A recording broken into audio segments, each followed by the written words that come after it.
Wait, are we Jewish? We're not Jewish, because what is ish? We're Israelites. What is ish, right? It's like it's an adjective or suffix of. Yeah, we're Hebrews, right? Hebrew. And so this is why we're telling. I'm so confused now. Because I think our brain is associated with white people, Judaism. Exactly. And so those are the false. Those are what we call Israeli or Jewish, right? So let me ask this question: if I say you're acting childish, correct? Right? Does that mean you're actually a child? No. It means you're acting like, right? The suffix. Thought of that way. Right? So this is why they're called Jewish, because are they actually a Jew? No. Wow. Ain't nothing but a G thing, baby. Ain't nothing but a G thing, baby. Ain't nothing but a G thing, baby. Push the envelope.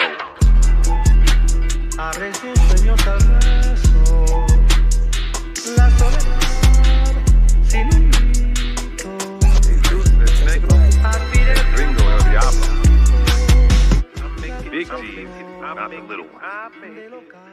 This is how y'all doing. Can I ask y'all a question? Is this what Christ look like according to the Bible? What? This what Christ look like according to the Bible? I don't think No. What do you think he look like? Well, it just didn't say that. Yeah. Right? Hair like wool, you know what I mean? So he's a so-called black man, right? Understand? He come from supposedly. Well, it says he come from the tribe of Judah. Huh? It says he comes from the tribe of Judah. Read it. Read it. I always see y'all out here. And All praises. Stop. Yeah. What's your name, sis? Timberland. Timberland? Yes. Like the Timbs? Almost as Lynn on the end. Okay. My name is Haggad. Nice to meet you. And how about you, sis? How about you? What's your name? I want to be respectful. You said Valencia. Valencia? Okay, all praises. My name is Haggad. Yes, ma'am. So what you see up here, right, are the 12 tribes of Israel, right? I'm familiar. You familiar with the 12 tribes? From what I have been taught in the Baptist church. In the Baptist church? Okay. Yes. Well, what else they teach you in the Baptist church? Did they teach? Right. That's a loaded question. Did they teach you Christ was white or black, or didn't matter? No, definitely Harold Wool. Yeah, definitely wasn't that version. That wasn't that version, right? What version? You said Harold Wool. Harold Wool, right? So wouldn't he be a Olive skin. olive skin? It's subjective. Subjective. Let's get it. Revelation. Red bronze. We just know he was an Anglo-Saxon. Anglo-Saxon? We just know he wasn't. Okay, I get what you're saying. I'm following you now. Right. So let's read. So she said olive skin. I want to draw the nail to make sure we understand what he looked like for real. All right, go ahead. This is the book of Revelation, chapter 1 and verse 14. His head and his hairs were white like wool. So we got that. We understood that. Keep going. As white as snow. Uh-huh. And his eyes were as a flame of fire. Right. All praises. All praises. All praises. Verse 15. And his feet like unto fine brass, as if they burned in a furnace. So now, guys, the question. You guys got a furnace by chance? Or you ever burn wood or anything? My grandmother did. Okay. At the end of the burning, when it all cools off, what color does it come out? Black. Black. So they said his feet was like that. So now, if your feet look like that, right? Doesn't that mean your face and your whole body got to look like that? Yeah. He was So he got to be dark melanated man. he was a negus, I guess. You know what I mean? Black. Right? So so let me ask, if they are propagating this image, right, and it's a lie according to the Bible because we can clearly read, right? What else have they lied about? Everything. Everything, right? And I'll give you another example of what they lied about. They say the law is done away with, or you want to have to keep God's commandments. You heard of that? I have. All right? That's a lie, right? Why would they make that a lie, right? Because understand something. When it comes to the 12 tribes, right, the Israelites, they were given commandments by Moses, right, that God gave to Moses, right? And if we keep the commandments, we're going to be set on high, right? Ruling everything, right? But if we break the commandments, though, we're going to be brought down very low, right? And other nations will be over us, right? And we can see that today in our community right now, right? We're going to the hoods, right? The ghettos, right? Yeah. Where y'all from, if y'all don't mind me asking? Oh, yeah. You from here? South side of Atlanta. South side of Atlanta. So let me ask you a question. Does the south side of, which part of Atlanta looks better? The north side, right? In that Buckhead region, or the south side? Well, let me clarify. I'm from the south suburb. Oh, south, excuse me, I'm sorry. Where I'm from, kind of. I'm not from the hood. Yeah, we're not. You're not from, okay. So but have we seen, I ain't from the hood either, right? But she said military kids. I was born in Baltimore and I was everywhere. Okay. We've been here for like 20 plus years, like 25 years. Okay. But could you say that we can see differences between communities of black people and communities of white people? Oh, for sure. Right? And so I always ask the question, why is that? Well, it's simply because we broke God's commandments, right? And in result of breaking God's commandments, curses came upon us to brought us down very low, right? And we can read that in Deuteronomy 28, right? I'll give you an example of one of the curses, right? It said, Just us? yes, just us, right? Black, Latinos, Native Americans. I've heard like a version of this, but I haven't gotten like a like maybe like a version of this. I don't really remember. You don't remember? So let's read some of these curses, right? Let's see if it sounds like our people, right? Which one? Give me Deuteronomy 28. Up high. Yeah, the heathen get up very high. This is the book of Deuteronomy, chapter 28 and verse 43. The stranger that is within thee shall get up above thee very high, and thou shalt come down very low. So what does it mean by a stranger? Anybody, in this context right here, anybody that's not of an Israelite nation, right, or tribe, right? So it would be like your white man, your Chinese man, right, or your Muslim man, right? So when we look at our community, right, look at where we shop at, where we do business. Do we own any of those restaurants or grocery stores, bank, gas station, right? But yet, an Indian person or an Arab person or a Chinese person can come straight from the country, first day in here and got a Chinese restaurant up in the hood. Arab person got Exxon gas station. And a beauty supply store. And a beauty supply. Getting your hair. Look, listen, I got a daughter, right? I take it to the beauty supply store. So our people working in there, but then I always see that one Korean come from the back. I say, God damn it, they got us, right? But that is one of the curses. They come in our hoods, or our communities, patron us, right? Yet we've been here for how long, and we ain't got none of that stuff, right? Systematic oppression, but But it is systematic oppression, right? All designed, though, that the Most High God had to destroy us by breaking His commandments, right? So understand something. This is how the Most High God deals, right? Especially when you talk about in the reading the book of Job. When we do something or people do something, God's children do something, right? He sends another nation to come bring us down, destroy us. It's His weapons of war or His instruments that He used, right? So for instance, okay, so when is the curse over? When is the curse over? Good question, right? Let's get Deuteronomy 30, right? I feel like white people have taken that context, or I guess to a certain extent it's true, but they've exploited it. Yeah. Because I know, Absolutely. who is this, the Mormons? Remember Oh, they yeah, they believe say that we're black like the people Or are cursed. curse, yeah, right. They say the curse of Canaan. I guess that's not distorted. They just say When they it. try to say that's why we black, I'm like, no. But they try to tell us that we Canaan because they don't want us to understand our true identity, right? Because Israelites was cursed, right? So, but understand something. In the Bible, when the Israelites come back to God's commands, what we're about to get for the answer, right? We don't longer become cursed, and then we'll be on top ruling. We'll be on top of society at the pecking order, while every other nation be below us, right? But to her point, let's get that. This is the book of Deuteronomy, chapter 30 and verse 1. And it shall come to pass, when all these things are come upon thee, the blessing and the curse which I have set before thee, and thou shalt call them to mind among all nations. So, Salaki, when you read these curses in Deuteronomy 28, and you say, damn, that sound like me and sound like my people, right? This is what you're supposed to do. Whither the Lord thy God had driven thee, and shall return unto the Lord thy God, and shall obey His voice, according to all that I command thee this day, thou and thy children with all thine heart, with all thy soul. Then the Lord thy God will turn the captivity and have compassion upon thee, and will return and gather thee from all the nations whither the Lord thy God has scattered thee. So understand something. You hear that, sister? When we keep God's commandments, you hear His voice and keep His commandments, that's when these curses are going to get put up off of us. Because it said, I will gather you from where I scattered you. Who got scattered? I mean, we did. We did, right? Yeah. And the transatlantic slave trade is one of the curses, Deuteronomy 28:68, right? You sound like you weren't familiar with that. Yeah, I'm just uploading information. So let's read that for her real quick. This is the book of Deuteronomy, chapter 28 and verse 68. And the Lord, this is one of the curses, and the Lord shall bring thee into Egypt again with ships. So let me ask you a question. How do we go from Egypt to Israel in the first place, right? Moses part of the Red Sea, we walked. We didn't take ships, right? Right. Egypt is a reference to house of bondage, right? Okay. Yeah.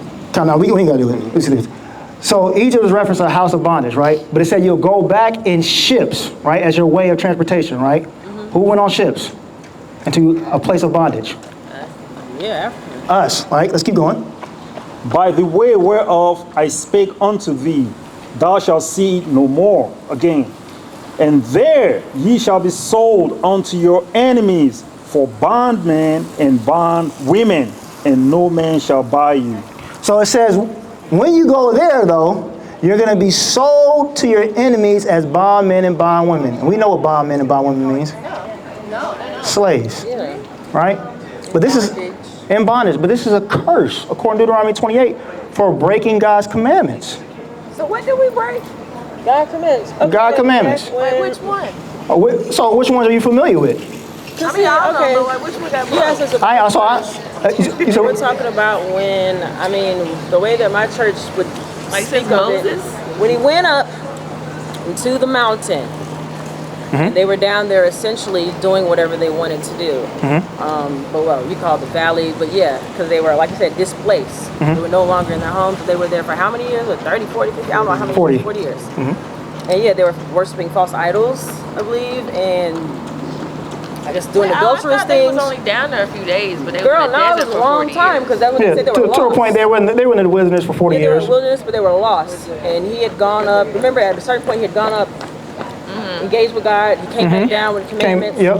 And yeah, they were down there cutting up. And Right. all that. So that was my explanation in the church we grew up. Okay. But they didn't get, they of course didn't tie the ships or anything about it. So but wait, yeah. are we Jewish? We're not Jewish because Israel? what is ish? We're Israelites. What is ish, right? It's like it's an adjective or a wait, suffix we're of. Hebrews. Yeah, Yeah. we're Hebrews, right? Hebrew. And so this is why we're Man, telling. I'm so confused now. Because I think So, hold our on. is associated it with white people, Judaism. Exactly. And so those are the false. Those are what we call Israeli or Jewish, right? So let me ask this question: if I say you're acting childish, correct? Right? Does that mean you're actually a child? No. No. It means you're acting like, right? The Never actually suffix, thought of that way. right? So this is why we called, or they're called Jewish, because are they actually a Jew? No. wow. Well, But they're acting like. You get what I'm saying? But we are the true Jews, right? Black, Latinos, Native Americans. We are the true Just Israelites. learned me something. All praises. All praises. Real quick. Go ahead. Yeah. Real quick. Here's you asked a question, right? Yeah. I'm gonna answer it. Can you give me Songs of Solomon 105 real quick? Here's the thing. I always want to pose this, right? You having we appreciate your conversation, but I always pose this, right? From your vantage point, what is the importance of this information, right? And I want to make it clear. You had a great question. Are we Jewish? No, we're not Jewish. We are Israelites. I'm gonna give you some breakdown, right? The people in Israel today are not the real Jews. Those are imposters, right? Now the question is, who are the real descendants of Abraham, Isaac, and Jacob? And we're telling you, we're gonna proclaim to you today that according to history, archaeology, biblical prophecy, which I'm gonna share some precepts with you, the people that came here to America that got off on slave ships, we go back to Israel. The Aboriginal people that came here, right? We go back to Israel because here's the thing, right? We all come from Noah. Noah had 3 sons. The 3 sons inhabited the land in what people call today the Fertile Crescent, right? Parts of Africa, Asia, that region. So how did the Aboriginal people come to the Americas? How did they migrate? So when you do your history, where the Aboriginal people migrated from, the final destination was Israel. When you do the history where so-called African Americans migrated from before slavery, right? Because we got caught in West Africa. Our history doesn't start in West Africa. So where did we come from? We go back to Israel. I'm gonna read you a verse that substantiates that the epitome of beauty, according to God, and also the women of Israel being women of color. Go ahead. This is the Song of Solomon, chapter 1 and verse 5. I am black, but comely, O ye daughters of Jerusalem, as the tents of Kedar, as the curtains of Solomon. So the point of that is this. We need to what we're trying to do is give relevance to the Bible and the contents therein to our community. Because a lot of times, you say you see us here all the time, and this is the first time you engage with us. And we're trying to tell our community that the answers for our plight and the things that have been going on in the community is already written in the book. How is it that we go to church every Sunday? You said you don't even go to church no more. Because people are just You said you religious. don't. But They're just think about it. religious, and that's it. You said you don't go to church no more. I would love to know why you don't go to church anymore, I don't right? think that's a long story. But you see what I'm saying? So why is it that we're learning this information in the streets? Right. You didn't learn this in the church. You got pastors that go, theologians that's, you know what I'm saying, go to all these churches, all these institutions, come back to our community and give us a white Jesus, for example. There's relevance to this information. People say, well, it doesn't matter what Christ looked like. Well, it does, because it denotes, it dispels lies that we see in 22. Simple. Christ was a Jew. You see people claiming to be Jews in Israel today. And they don't look like Christ. They don't even resemble Christ. Right, They have what's called pheomelanin. They don't even have hue melanin. I mean, that's propaganda at its finest. You see what I'm saying? So again, if I could, real quick. Go ahead, real quick. I just want to get something. I want to read y'all something, right? Because I want to make it relevant to y'all. I want this information to be something that you guys really think about. Give me Zechariah 2, verse 8 and 9. And then give me Baruch chapter 4, 6, and then verse 25. I'm going to show you something. We asked a brother earlier today, why is it that our people, for over 500 years, continue to go through issues? I'm gonna give you perspective. We have illegal aliens that come to America, right? Not illegal aliens, but we got not minorities, but people that come to America. We got different communities. We got the Asian community as a whole. We got people from the Fertile Crescent, Arabs, Palestinians, Iraqis, all these people, right? We got people from Africa all over the place. We got people from all over the place that come to America and they end up doing well. But then yet and still we have a stereotype against us that's like, well, why is it that so-called black people don't do well in a place that they've been in for the last 400 or 500 years, right? Here's what I'm telling you. The Most High did it. God did that. There's a reason for that, right? And I'm telling you, you see that picture? That's in the Bible. The group of people that have those marks, I have a grandmother that actually picked cotton. She lives today. She's telling me the horror stories as a 13-year-old of what she has experienced and the things that she's witnessed as a 13-year-old little girl in Chicago or in the Midwest. You see what I'm saying? So I still have a relative that can consistently tell me today the atrocity that she had to endure, not only herself, but her family members in her community. I'm gonna read you something that the Bible says. We are the apple of the Most High's eye. And what happened to us has to be, we have to have justice for that. I'm gonna show you something, read. This is the book of Zechariah, chapter 2 and verse 8, and it reads, For thus saith the Lord of hosts, after the glory have he sent me unto the nations which spoiled you. So watch this. This is why it is important for us to know who we are. Because as so-called African Americans and Aboriginal people, we play a vital role in biblical prophecy. So imagine this, I'm gonna give you perspective, right? If you see someone that's doing evil in the community, does that person wants to get caught? No, the person wants to continue to do wickedly in his community, right? Okay, what happens when the person gets caught? Judgment, justice, allegedly, right? Supposedly. Okay, so if I tell you that the people that put us in slavery know who we are and where we come from, and particularly the Jewish people, they know who we are, and they know that when Christ comes back, there's going to be judgment for them and everybody else that spoiled us. The only way that they can do it is if they keep us in sin. Because what got us here in the first place is us breaking God's commandments. What do you guys think about that? Okay, remember, I always give this analogy. Superman, the strongest person in the world, right? In planet Earth. What is his weakness? Kryptonite. Kryptonite, right? So if I say in the same token that the weakness of Israelites is sin, is our kryptonite, and every time we sin, the Most High punishes us and puts us in captivity. What do you say to that? It makes logical sense. Now watch this. We're in sin, we're in captivity, we're being spoiled by the nation. Watch, this is a prophecy. Watch what God says. Read. It says, For he that toucheth you touched the apple of his eye. Anybody that touches the children of Israel touches the apple of his eye. Do you know how powerful that is? Do you know how much power it is to know that we are the apple of the Creator's eye? But if you don't know yourself. That's the thing. So if you don't know who you are, you don't know where you come from, you don't know your value. I always say that know thyself, but if you don't know yourself as an individual, as a community. You see what I'm saying? But the problem that we have with church today is that we don't learn that value in Christian church. We don't even learn that value in Islam. When we go to Christianity, they give us white Jesus. Listen, Google the people of the book. All of them are white, Caucasians. You go to Islam, all of them are Arabs. You see what I'm saying? Like, there's no representation for us nowhere in all these religions, period. Now watch what the Bible says. For those that touch the apple of his eye. Read. Verse 9. For behold, I will shake my hand upon them, and they shall be a spoil to their servants, and ye shall know that the Lord of hosts hath sent me. You see what I'm saying? That's not read in the Christian church. Where is our justice when we go to the Seventh-day Adventists, when we go to the Baptist church, when we go to the Pentecostal church, the Catholic church, the Muslim, the Moors, all these different religions? Right. Where is the judgment or the justice for us? That's wrong what y'all have. Hold on real quick, bro. Hold on real quick. We'd love to talk to you real quick. But you see what I'm saying? God said there's judgment for the people. So when you see this picture right here, the people that contributed and sided with this atrocity, they got judgment coming. That's not touching the Christian church. That's why I read you the verse about the colorists, right? Women of Israel, they're black and beautiful. These are women from Jerusalem.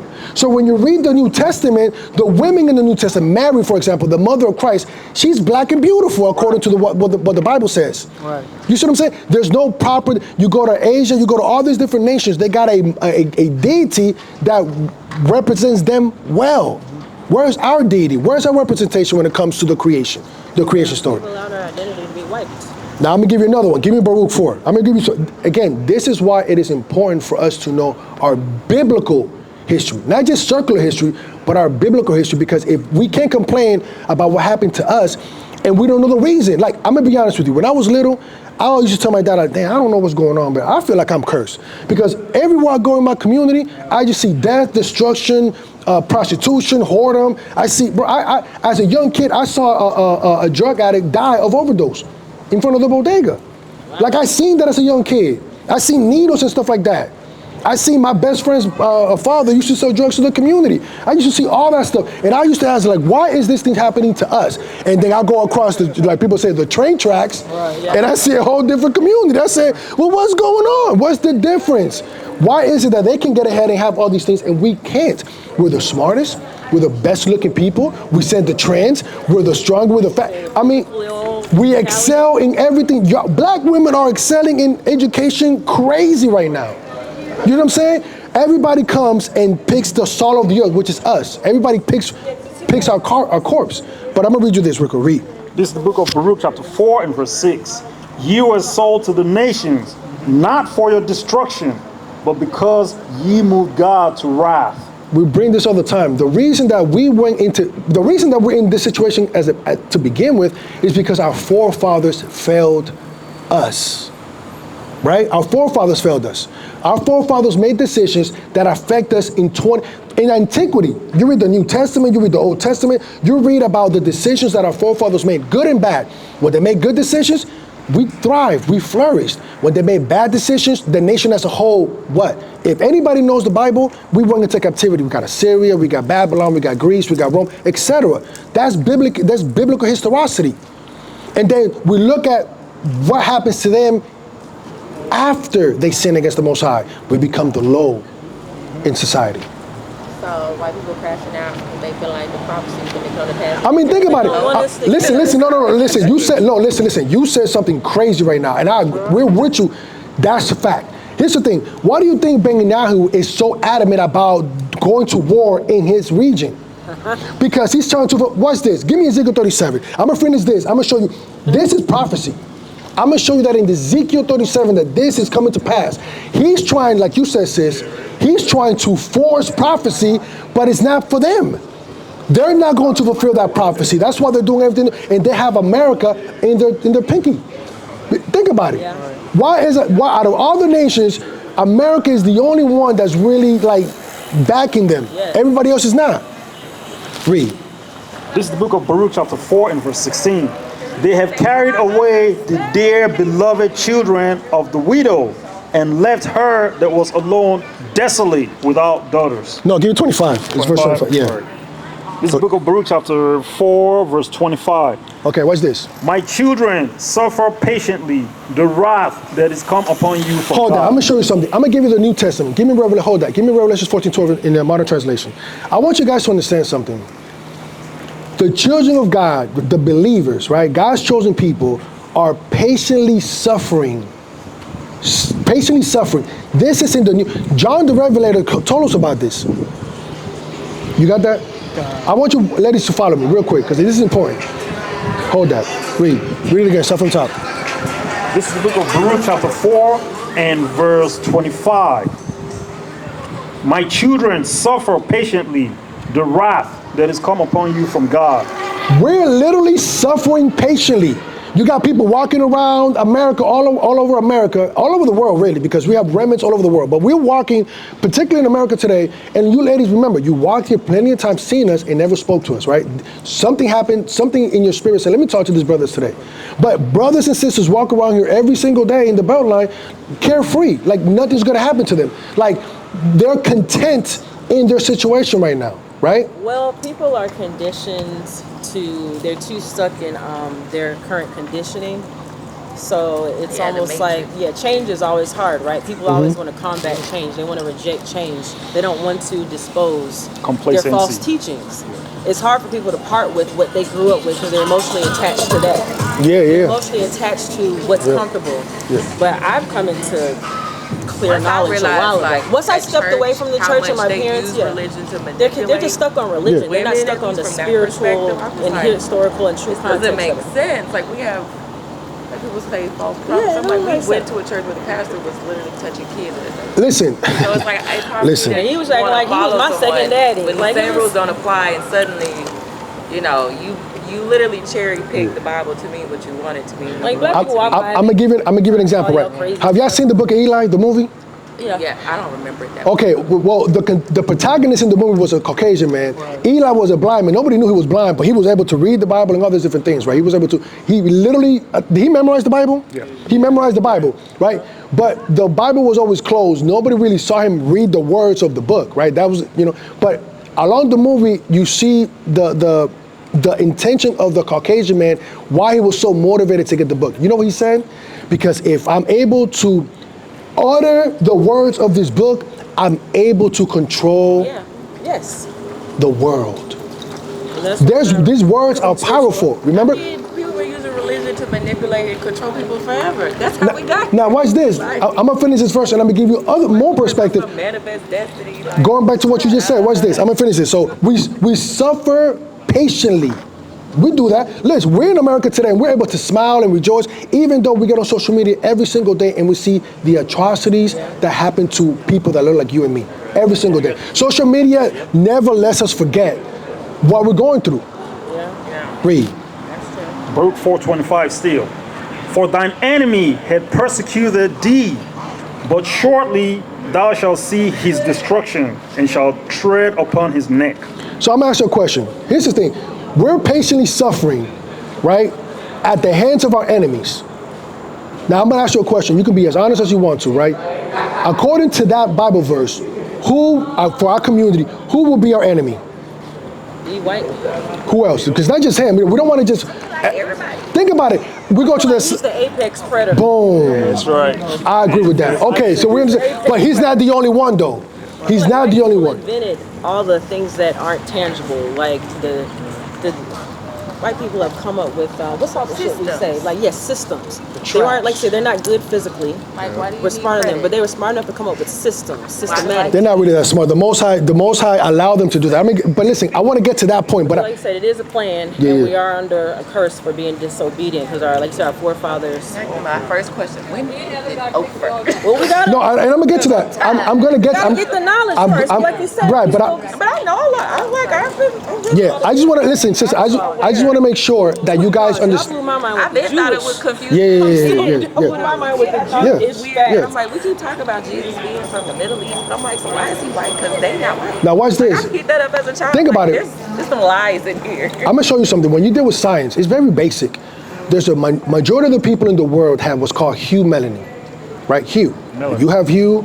Everybody has melanin, but we have particular type of hue or melanin. It's called hue melanin. That's where brown skin comes from, different shades of brown.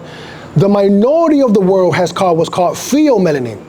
Caucasians as a whole. You go to England, you go to Brazil, you go to Portuguese, you go to Spain, you go to France, you go Russia, anywhere you go, they all have one thing in common. It's called pheomelanin, right? That's why they turn red. You see anybody go to the beach? They turn red. We go to the beach, we glow. Okay? You know what I'm saying? We glow. We thrive in the sun. You know what I'm saying? So that's just so how does that happen? That's a question for another conversation.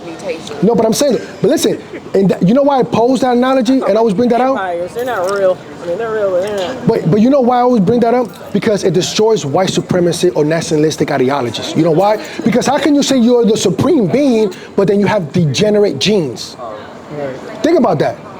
That's another reason why we know it's the damn life from the pits of hell, that the most powerful human being that walked the earth looks like that. So they are genetic food. I'm just saying, supremacy can never be theirs unless it's by violence. Correct. But genetically speaking, we're already supreme. Yeah. Right? So, but I want to read you this. The New Testament, John the Revelator, the brother read you something that happened. The plight that the children of God, the chosen people of God are going through. Even to this day, I'm going to give you the New Testament. Read. This is Revelation chapter 14, verse 12 in the NLT. It says, Gene Baruch 2 and 30. it says, this means that God's holy people must... Remember, this means that God's holy people... Hold on real quick. Yeah, that's loud. Everybody loves to bring their music, man. It's crazy. No more earbuds. No more earbuds. Okay, God's holy people, right? Read. It says, this means that God's holy people must endure persecution. Must endure persecution. Patiently. Obeying his commands and maintaining their faith in Jesus. You say, how do we get, so again, the chosen people of God are enduring persecution patiently, doing what? Keeping God's commandments, the Torah, and the faith in Jesus, which is keeping the Torah too. Both of them is synonymous. Both of them, because Deuteronomy 18 says we have a Messiah that we're supposed to hearken to or cleave to his words, right? Same thing. That's how we get out of it. And I'm gonna show you why. Give me Baruch 2 and 30. This is the book of Baruch. Hold on real quick. Do you guys walk with me? I don't want to go too fast. I'm answering your question. What do we need to do to make Christ come back sooner, for all these things to cease to exist? Here's one thing: keeping the commandments in the faith of Jesus. That's the answer. As a community as a whole, when we come together and start keeping the commandments of God, now we have a standard. When you walk around in your neighborhoods, you're not going to see drug epidemic. You're not going to see fatherless homes. You're not going to see whoredom. You're not going to see a lot of different things that we see in social media. Open IG right now. All I see is naked women. When I go to search in IG, all I see is I'm like, golly. Right? I have a question about commandment. Was there a commandment about parents antagonizing children? Yes. Yes. That's hefty in our community. But you calling it a curse Can you find makes out from it a lot more easy. But that's hefty in our community. Where there's a lot of stuff that everything on there. Yeah, it says that's a scripture that says, "Do not." I'm roughly paraphrasing. Do not provoke your children to wrath. Yeah, there you go. Do not provoke your children to anger. That's a good one. That's a verse right there. So this is the wisdom that the Bible teaches us. Do not provoke your children to anger. But I want to finish this real quick. Read that real quick. Because again, the reason that we're having this conversation, you know that we're fulfilling prophecy right now? Yeah. Did y'all know that? Yeah. Watch this, read. This is the book of Baruch chapter 2 and verse 30. And this proves that the people in Israel today are not the real Jews. Watch this, read. But they also don't let them take DNA tests. Why? But you know why? No, you know why? Because I learned that. I was like, listen. You in the spirit today. You know why? You know, because Hebrew Israelites have been on their necks about them proving who they are. So now, guess what? Oh, because they say this. Oh, listen, we had a brother, not a brother, but I had a person said, I go back to Aaron. I said, wow. You go back to Aaron, the Leviticus high priest, during the time of Moses? How do you know that?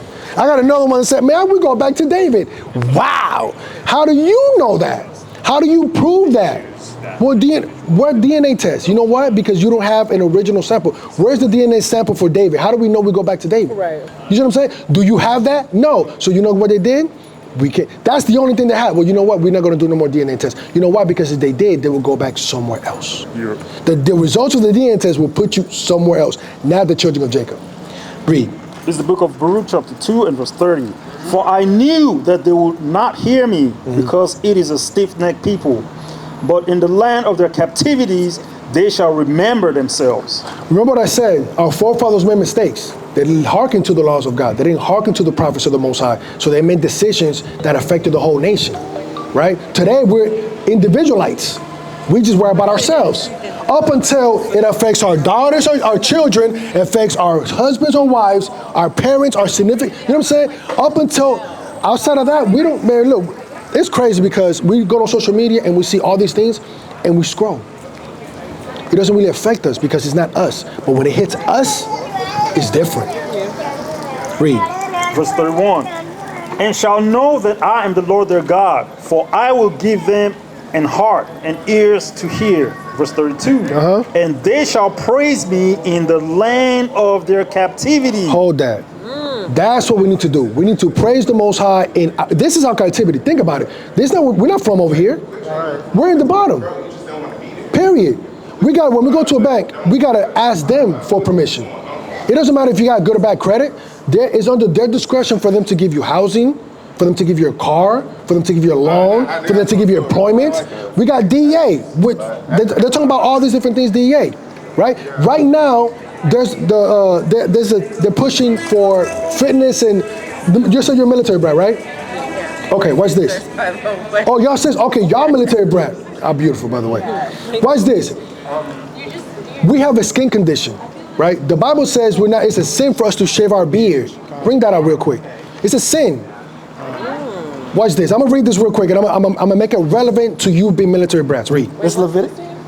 Shaving your beard or creating baldness in your head, in your crown, is a sin according to the Most High. Read. It's Leviticus chapter 19 and verse 27. It says, ye should not round the corners of your heads, neither shalt thou mar the corners of thy beard. That's a sin according to God. God's chosen people are not supposed to be marring or shaving their beards off. Why? That's what the Most High did it. That's the Most High said it. Now but think about it. Remember, God said when we left Egypt not to go in the customs of the other nations.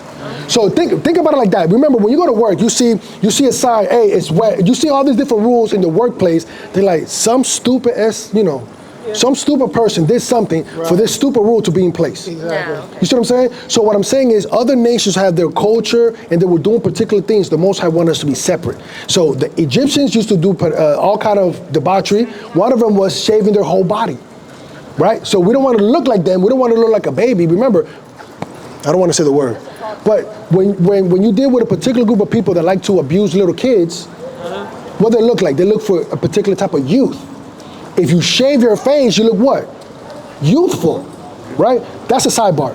But what I'm saying is the point is God said not to do it. That's the point, right? Now we can get into the science of it. That's a different conversation. But God said, so now we have the military. We got people saying in the military, you have to shave your beard. No more shaving waiver. And when you go to TikTok, for example, you see how many brothers shave their beard and their face. They look like, what do they call it, bumpy face? Yeah, bumps. Yeah, Bumps on it. stubble, the ingrown hair. You gotta use witch hazel though. They want to step further and say, you know what? We're not going to give you religious exemptions. So think about that. Who are the people that have the biggest issue with hair bumps? Like melanated folks. Melanated. Who are the people that have an issue with maintaining a beard? Religion. Remember, a lot of those people are Muslims for the most part, right? You see what I'm saying? So if you're a Muslim and your religion requires you to maintain a beard, right now, what's going on in the military, you're going to get kicked out for the most part. You got to adhere to military standards. Now, mind you, you go to all the other nations, you got other people that are in the military as well, they got beards. What's the problem?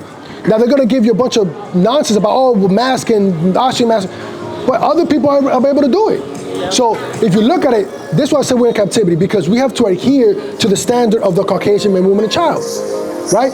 When you go to a corporate America, you can't wear a fro or locks or anything like that. You have to wear, a lot of women wear wigs to look. I work in corporate. I look like this every day. I'm just saying that, but for the most part, that's not the norm. But some stuff is modified. You can get into those spaces where you don't have to compromise that, you know? Yeah, but this is my point. Why should you have to do that? It's my point. There shouldn't be, like for example, you go to corporate America, you have to stand to the standard of the Caucasian man, woman, and child, period. Like Caucasians have no problem shaving their beard and looking whatever, right? They don't have no problem with that. But the Bible says that I'm gonna give you another one. The Bible says it's a sin to shave your beard. So look up the IDF. Go the IDF soldiers, right? The Israeli soldiers. Look up IDF male soldiers. Google it. All of them have the beard shaved. It's a sin according to Torah. It's a sin. So why is the IDF soldier, a Caucasian man, shaving his beard if Torah says, the Mishnah and the Talmud clearly states that it's a sin for a person that claims to be a Jew to shave his beard off?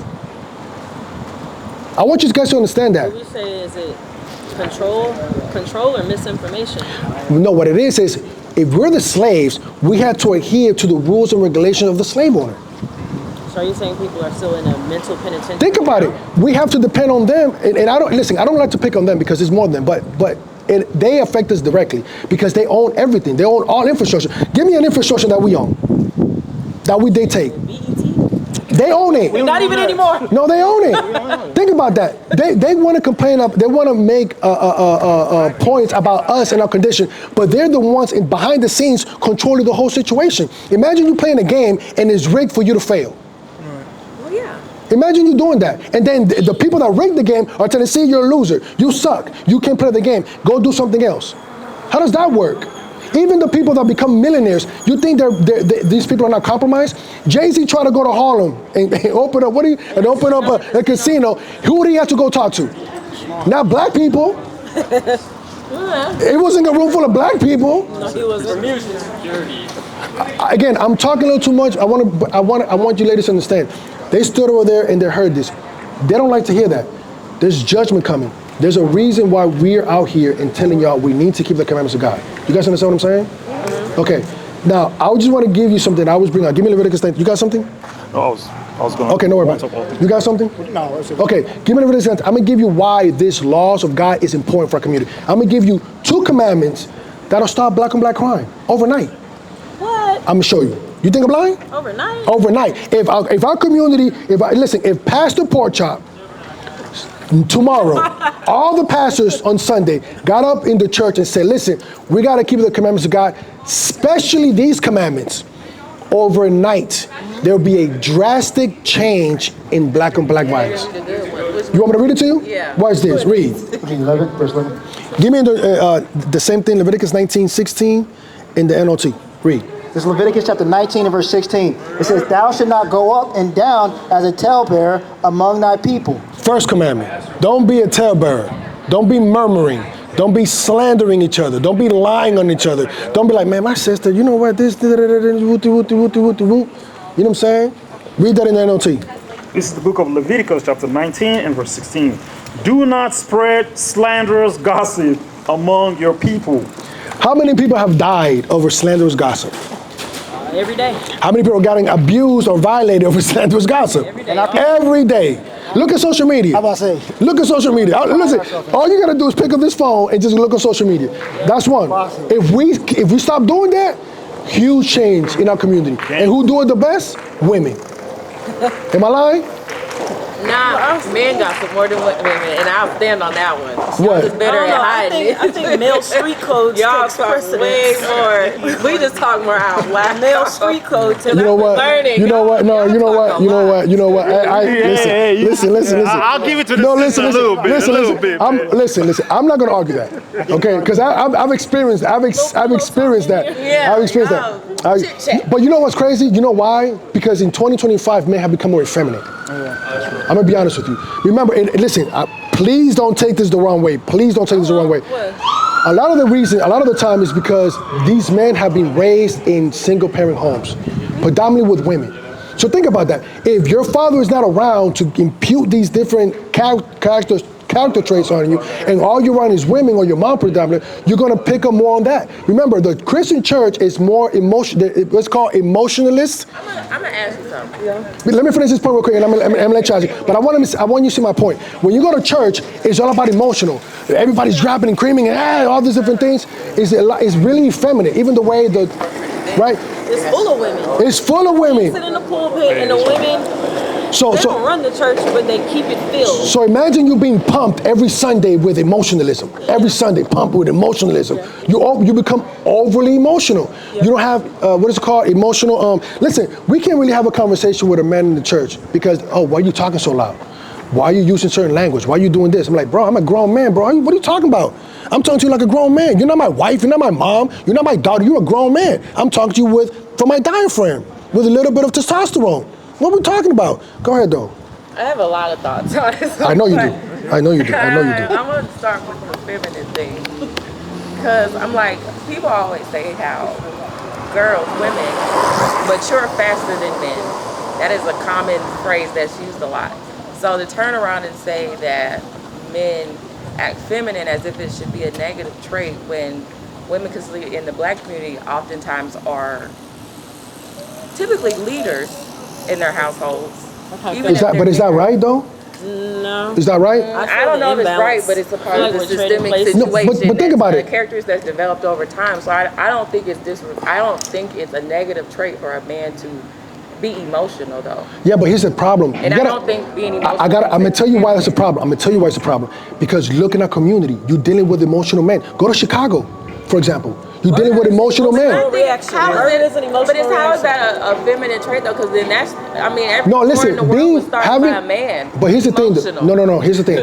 Having emotions. Not have fathers. Listen, there's nothing wrong with having emotions, but it's called emotional maturity. Right. There's no emotional maturity there because remember, women, according to the Bible, are the weaker vessel. We know that y'all are emotional creatures. That is a genetically trait. Talking from physicality though. No. I'm talking about emotional. This is called your man. The weaker vessel is from a physical. No. It's not talking about. Well, it is. It's talking about not only just physically, but also mentally, as far as emotional goes, right? Because remember, men are supposed to be the leaders, right? We're supposed to build infrastructure. The only way that we're able to build infrastructure if we're the one leading the pack. You see what I'm saying? Men typically deal with facts, not emotions. Yeah, think about it. You don't want an emotional man or a feminine man in your household and someone's breaking in. He's going to, no, baby, get the gun. No, you get the gun. You're going to be arguing who's going to get the gun. You see what I'm saying? So men and women there's an order to things. Men have a role in the household. Women have a role in the household. Read. This is the book of 1 Corinthians chapter 11, verse 3. But I would have you know that the head of every man is Christ. Right. And the head of the woman is the man. And the head of Christ is God. Period. That's the natural order of. Yeah, it's like who wrote that? A man. Are you a feminist? Is that what you're saying? Are you a feminist? Because look what the feminist movement have done to our community. It didn't work. It didn't work out. We've read like a million scriptures today. You didn't say a man. Right. As soon as the woman thing came out, that's good. Boom, it's a man. That's good. The church cherry picking up. Suddenly now I'm weaker because I'm a woman. But hold on, sister. Until you need me to do something for you. No, but hold on. We have to be balanced. Listen, we're not a Christian church, so we balance here, right? Go ahead. Because what the brother is trying to convey is, it's not that emotion of the feminist standpoint, but more so that brothers lead with their emotions. Right. Just like how the sister was saying, like murder is emotion. Right. So if I get in a problem with a brother, right, my first instinct, I gotta go kill him. That's an emotion. You said, but they're leading with their emotion versus thinking like, oh, I may not do that. Yeah. So that's what he's saying. They become more emotional because they're leading with it. The only thing I brought it up was because, like you said, the reaction is emotional and they go to kill someone. We talk about that, like how men murder a woman because we might have cheated. Now, women will let a man cheat for years. But the one time a woman cheats, he ready to extra out of reaction and go kill someone. Well, I've been a woman all my life and been very emotional, and I ain't thought to take nobody else. But that's why. But that's the problem. That's what we're trying to tell you. This is not something that we're to be emotional when I don't react the same way. Remember, here's the thing though, men are more prone to violence. You understand what I'm saying? I can agree. Okay, so why would you want, imagine, I got a corner corso, right? All I'm saying is, really, I feel like the reaction is masculine to be violent. No, but here's what I'm saying. No, that's not true. Because think about it. If we go to war, you want a masculine man. No, I'm saying if you want to protect it, y'all are like all men. I'm just saying the reaction of violence is a masculine thing. That's like not. You're saying emotion is a feminine. No. That's not true. Women kill just as much as men do. Because that's how I just interpret it. Okay, no, but that's not what I'm saying. I'm saying that it doesn't benefit a man. It doesn't benefit you as a mom to raise a man who's emotional. It doesn't benefit you. It doesn't benefit your child either. It doesn't benefit him in society. It doesn't benefit him. Imagine you arguing back and forth with a grown man, your husband, bickering like a woman. Come on, man. I mean, bro, you a grown man arguing with me. I'm a woman. Like, it doesn't benefit the man at all. Is what I'm saying. Now, is it wrong for him to have emotions? No, you don't want a cold-blooded, someone that can't sympathize with you as a woman. Men should be level-headed. Exactly. It's just the terminology that throws you off. Yeah, I know, It's the terminology. That's why I said I know it. That's why I said he's men leading with their emotion. Like, Right. Like our daddy. Honestly, Right. like our dad. Like, he's not this overly emotional guy, but he definitely, like we always He say, has empathy. He does not lack empathy. Boom. It's balance. Yeah, he's It's more than balance. He is not. He does not react out of emotion. Right. Exactly. I like that. Do you appreciate that trait? Let me ask you. Do you appreciate that? That's right, that's right, Because the way you said, I was like, hold on. So Oh, my you bad. I'm saying- sorry. Hey, I'm from the I'm overly Caribbean. emotional just My because I'm a bad. My woman. bad. See, I'm from the Caribbean. Slow me down a little bit if I talk too fast. I'm from the Dominican Republic. Okay, I'm like, I could tell. Yeah. I'm sorry. Yeah, our dad Well, raised and us that way. We saw that dynamic in our sounded household. like in that scenario, like you were blaming not necessarily women, but blaming feminine energy, if you will, for men reacting. No. violently. Okay. Let me be clear. What I'm saying is, in those households, it's not balanced. Yeah, you're lacking Because if the father is not involved, the child lacks that part of his life. It's not. So all he has to lean on is the motherly traits. So you're saying he's not exactly sure how to show up as a man. Think about it. I get what you're saying. In 2025. He didn't have that handbook. You need both sides to be. I'm gonna be honest with you, and this is why I say don't get mad at me, please, because I'm not trying to be disrespectful, but I'm being honest. Here's the thing: in 2025, women complain of the quality of men that they encounter every day, right? Yeah, I just did it at the Okay, now watch this. Now watch this. No, listen. Now watch this. Just left brunch and saw y'all. Now watch this. Predominantly. Already, Now watch this. Now don't hate me for this. No, I promise. In 2025, the dynamics of the home, who's raising the child in 2025 predominantly? The father or the mother? Okay, so who takes responsibility for that?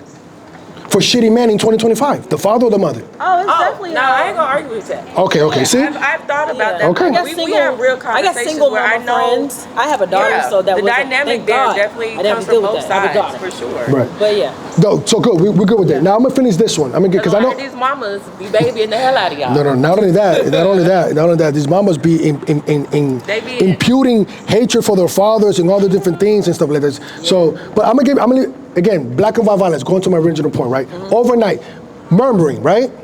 Now watch this, read. it says among thy people, neither shalt thou stand against the blood of thy neighbor. I am the Lord. Now watch this, read in the NLT. I want you ladies to key on this, right? This is a commandment of the Most High that won't, if we kept it, a lot of the stuff we see on social media, you guys wouldn't even see half of it. Because guess who's doing the recording? Who's doing this? Us. One person's getting violated and abused, man, woman, or child, and guess what the first thing we do? We bring our phones out, right? Now watch this. You know that's a sin? For you to sit idly by and let that occur? Watch this. It's a sin, read. Leviticus chapter 19 and verse 16. Do not stand idly. No, but here's the thing though, Is he like just to sit idly by, like to do this first? Yeah, Instead no. of like his brother, I guess. His neon George Floyd. when does that happen with Jewish people? That's all you need. No. I'll wait. Yeah, they just start blowing shit up. I'm just saying, when does that happen with them? Using our money though. Watch this, when does that happen to Asian people? There's a law that protects them from. Yeah, the Asian hate law. And also being Asian, being anything else than black isn't as heavily demonized. Like, But here's what I'm saying. If we utilize as a community, we weaponize our spending power. Very simple. If we weaponize our spending power, if we weaponize who we support as a community, listen, come on, man. Like, we will have laws, we have legislation, we will have all kind of, but we don't. You know why? Because we're not keeping the commandments of God. This is what the commandments of God teaches. Unity. We're stronger as a unit than we are divided. So that's why you have religion. You have the Christian religions, you have the Islam, all these different. We subscribe to everybody else's culture except our own. You know why? Because nobody teaches who we are. What is our culture? You see what I'm saying? Read. Do not stand idly by when your neighbor's life is threatened. I am the Lord.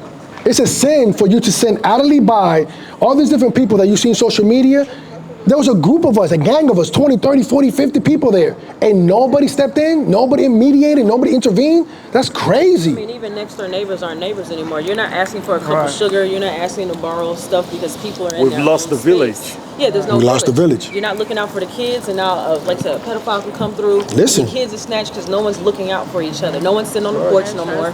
No one is saying, hey, that one, she can come over my house after school. We're not carpooling anymore. You know why they Doing don't? none of You know why? He's gonna steal. I'm not letting this kid in my house, he's gonna steal.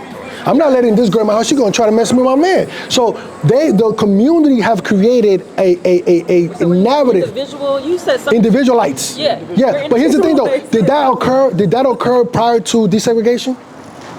Was that an issue prior to desegregation? No. You know why? Because we were a community. We were a village. We knew that when we crossed them railroad tracks, we're going through hell. But they definitely successfully divided and conquered us. Boom. And this is why I go back to this. A few times they did it over and over again. Because like I said, we got it right in the Renaissance area. We kind of got it right in certain spaces. And then... It took one of us to remember, you got Martin Luther, well, not Martin Luther King, you got, I'm gonna bring this up too. Jesse Jackson. Not even Jesse Jackson, but Malcolm X. You got, every time we have a movement, the Black Panthers, they always what? They infiltrate with people that look like you and me. You see what I'm saying? So we always have that one, we always have a Judas amongst us that we have to watch out for. I'm gonna give you the last one. Remember, I gave you two, that's two. There's a third one. And you let me know if we kept this as a community, if this would influence the drop in black on black violence as a whole. Read. Which one? 19, keep going. This is verse 18. Verse 18. It says, thou shalt not avenge nor bear any grudge against the children of thy people. Keep going. But thou shalt love the neighbor as thyself. I am the Lord. Oh, yeah, we're not loving our neighbor. Come on, man. So this is what we say. Like yourself, which is significant. But when you walk in our community, man, listen, I got family from New York, from up east, I got family from down south, I got family from all over the place, right? But I remember particularly the stories that I heard about my family in New York. You know what I'm saying? Like when they walk around in the hood or whatever, when they saw each other, man, you're my enemy. I gotta, you know what I'm saying? Like, why?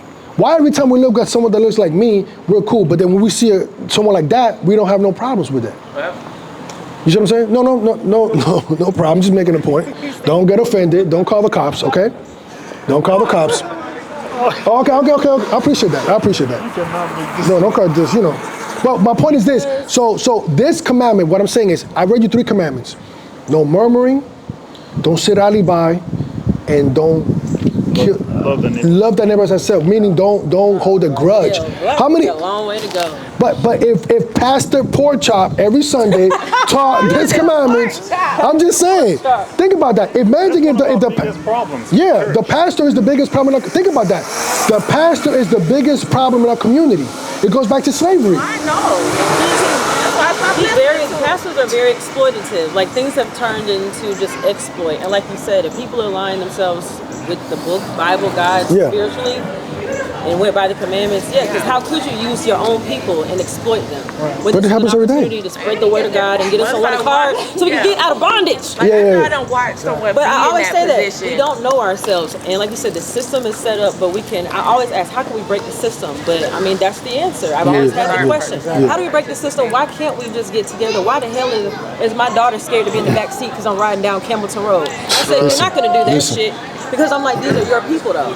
And like you said, the propaganda is strong.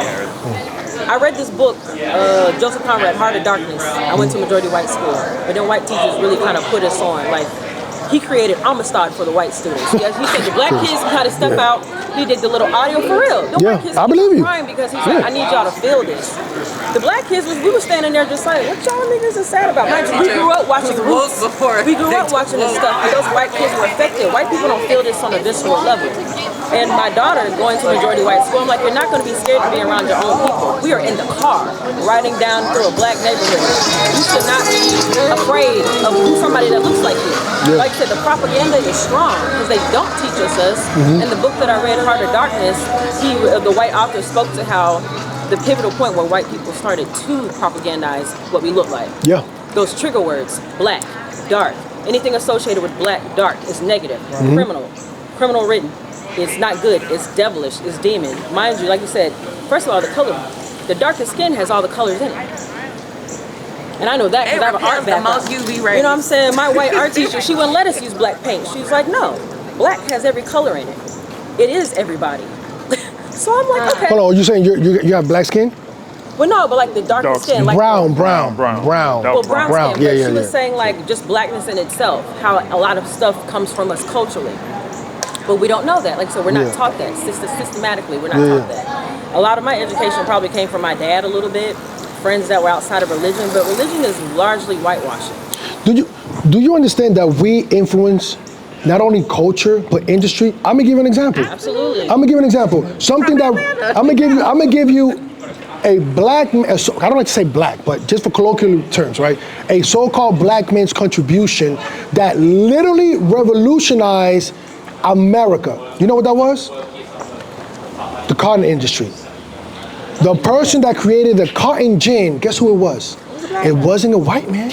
It wasn't a slave owner. It was a slave. And you know why? Imagine if I'm picking cotton all damn day, I'm pricking my hands like I'm the one that's going to be inspired to invent these things. Exactly. I'm going to be motivated to do.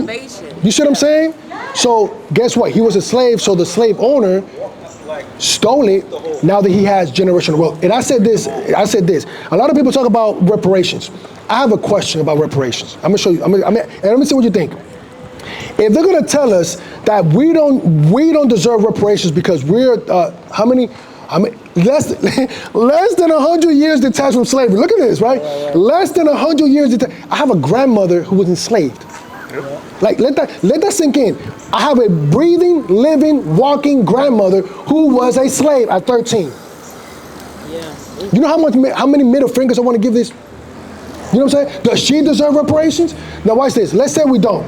Here's a question that I have. Should the people that benefited from generational wealth through slavery, should they give that money back? They can't give the. Think of what I just said. If we're not allowed to have reparations, right?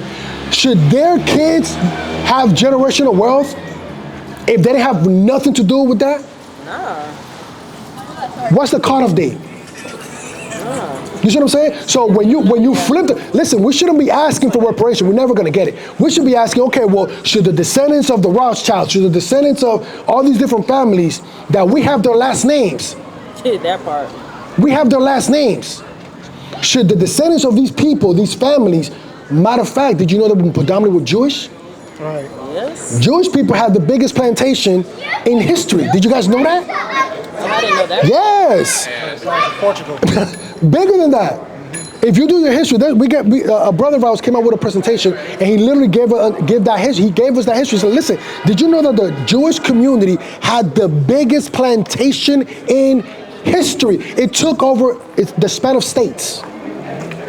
Think what I just said. It spanned of states. You can I forget what states it was, but you can put 2 or 3 states together, and the plantation for the Jewish plantation was bigger. It's like a country. Imagine a small country. So what I'm saying is, this is why we need to come back to this. When you deal with Islam, the Quran says that they have to adhere to the Torah and the prophets. That's what the book says. Right. Guidance. When you read to the New Testament, Christ taught we have to go back to the Torah and the prophets. I'm gonna give you the last one. We'll bring Paul, Acts 28. Even Paul tells you, you gotta go back to the Torah and the prophets. So what I'm telling you, sisters, I don't wanna keep you long because I know you've been here long. If you got any questions, but I wanna show y'all, this is why we got to get back to this book. Okay. You got it? Yeah. Read. This is the book of Acts chapter 28 and verse 23. And when they had appointed him a day, there came many to him into his lodging. This is Paul. A multitude came to talk to Paul. Read.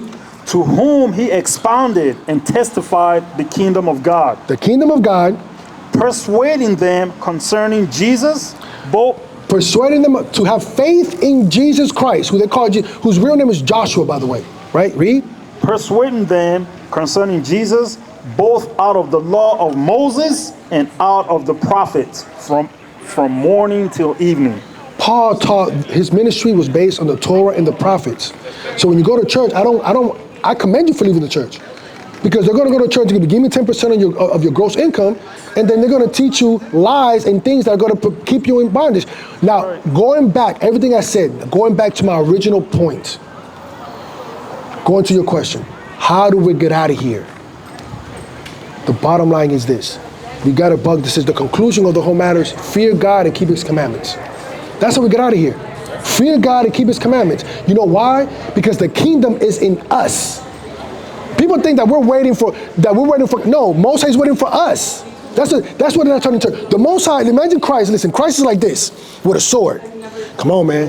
Come on, man. I need you to get it together. I need you to get it right. Christ is like this with a sword. Imagine Christ like this, just, come on, man. I need her. What's your name again, sister? Timberland. Valencia. Timberland. I'm waiting for Timberland Valencia. Come on, man. One more. The Most High is waiting to seal the elect. That's what he's waiting for. Once the elect get sealed, we out of here. She seen big G's in my bio. Her eyes got bucked like Ohio. Embarrassing. Don't wait till you're perishing. Nuclear missiles cook like kerosene. Life is a gamble, so please cast your lot. I need space to repent, but I'm no astronaut. Bible, my pistol, Hassan past the Glock. I'll spin your past this block, you'll feel the aftershock.